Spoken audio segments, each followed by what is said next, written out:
পুনৰ NDA চৰকাৰ হ'ব আৰু তাক আজি 4 তাৰিখৰ আগমুহূৰ্তত আজি এক্সিট পোল গোটেইকেইটাই প্ৰায় 100টা সিটৰ এটা আভাস তেওঁলোকে দেখুৱাইছে যে NDA 100টা সিট পাব। মই এটা কথা আপোনালোকক কৈছোঁ, এইটোৱে প্ৰমাণ হৈছে যে এইবাৰ পুনৰ ডক্টৰ হিমন্ত বিশ্ব শৰ্মা ডাঙৰীয়াৰ নেতৃত্বত অসমত তৃতীয়বাৰৰ কাৰণে আমাৰ NDA চৰকাৰ হ'ব। ধৰি লৈছোঁ ক'ৰবাত শ্লিপ হ'ল, ক'ৰবাত কিবা কাৰণে প্লাছ মাইনাছ হ'ল। আমি 98টাৰ পৰা যদি কেনেবাকৈ প্লাছ মাইনাছ হ'ল 10টা সিট হ'ল, তেতিয়াওতো 88টা সিট থাকিলে। আৰু আপুনি 2টা সিট বাদ দিয়ক, 85টা সিট থাকিলে। NDA 85টা সিট থাকিলে 64টা লাগে, 21 সিট আমাৰ বেছি হ'ব।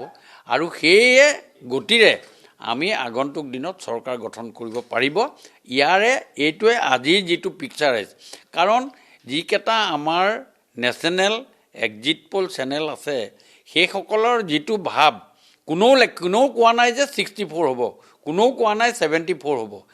সকলোৱে 88, 85, 90, 100ৰ ঘৰত, 90 ওপৰৰ ঘৰত কৰিছে।